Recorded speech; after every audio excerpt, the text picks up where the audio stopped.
Well, what can you tell us about tonight's acquisition? Yeah, Adam Duvall, someone that we've talked about for a while. We've liked him. We look at the right-handed power the last 2 years. Even this year, he's obviously still put up some solid power numbers, but really good defender. I think you guys know defense is something that we feel as a baseball ops group is really important, and this is another really good defender, plus defender in the outfield, right-handed power.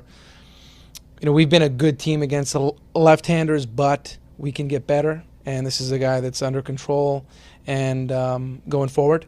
So, the thought right now would be when we face a lefty, Acuna slides to center, Duvall gets a start in left. Duvall's aware of that. Ender Inciarte is aware of that. We talked to Ender tonight. He was great. His response was, I just want to get to the playoffs. So he's awesome. I mean, I can't say enough about him as a team guy, and we take him for granted how good a defender he is. But it's just a way to make our team better, a little more depth, a little more experience. And even going into the winter, having a guy like that who's been an everyday player, that we still get to maintain defense, still get to maintain a guy that when he's played has been durable, played every day, and put up good power numbers. So someone that we like, and the guys we give up, we like all of them. Going to be a bit of a crunch for us in the 40 in the offseason. Tuck and Matt are both going to be out of options at the end of the year. I can't sit here and tell you that they would have survived the roster, and that's no indictment on them. That's just a reflection of we have so much talent coming and a lot of guys to protect. And a guy like Sims has an option beyond this year, but we like all those guys. They're talented, have done a solid job for us, and I just think this was something that come the winter we were going to have a decision to make, at least with the two, because of the out of option scenario that makes them harder to carry. Do you feel like this was played out well as far as these 3 deals, not having to dip into your prospect pool, but still improve the team? Yeah, I mean, obviously, the 3 guys we gave up, they're young players.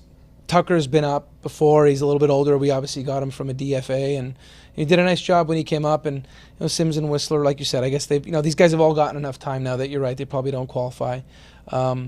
But just someone, Duvall, we felt was a good fit. It's just we really value outfield defense, and then you combine power, and those are good qualities, and they're hard to find. And the fact that he's eligible for the first-time arbitration next year. More control with that going forward, and just our outfield depth in the organization in terms of the upper levels isn't where we want it to be. It protects us going into the winter with knowing that we're still going to have needs there. So helps us in the current year, helps us going forward, and we'll just we'll see. We have a little bit of time through tomorrow. We'll keep working tonight and see if we can come up with anything else. You talked about the platoon opportunity. How much does this also improve your bench just to have a power back? Yeah, I mean, we know, in the NL, I think I got spoiled in LA the last few years. Our bench was just, we had guys that should play every day, and you take it for granted. They were so deep over there, and for us, you have injuries, guys. You've seen it. Guys might have a need to go on the DL, miss time. So you have a guy that can step in and be an everyday player who's been an everyday player, knowing that he's been very successful right now against one side, but. We're raising the floor of the team at a minimum, but I don't want to take away from Adam because we've seen when he's an everyday player what he's capable of doing. And then, like you were saying earlier, you're saying that moves are still potentially being made, still not done as of yet.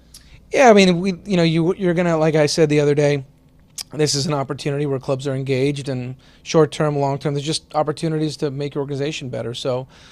And that even in the month of August, it's more challenging. We're having to go through trade waivers, but there'll be opportunities in August as well to get some things done. But certainly much cleaner at this time, and we'll take every bit of time we have to see if there's something else that might fit. I know you're going to stay busy till 4 o'clock tomorrow, but sure. How much better do you feel now than maybe you did at 9:30 on Thursday night? Had we lost a few games at 9:30 on Thursday? I'm trying to remember where we were on the one loss. Actually, I felt good back then. We hadn't started playing LA yet. That was game 1, right? Yeah. So I was starting to feel bad. Yeah, no, I know. I mean, look, we certainly added depth. We added some quality guys. I definitely feel like we're stronger. I mean, I think that goes without saying with the guys we've added, and time will tell. There's still a lot of time to go, and we'll see how things play out the next 2 months. But big acquisition, small acquisition, anything that we can do to help in the short and long term, we'll continue to look to do that.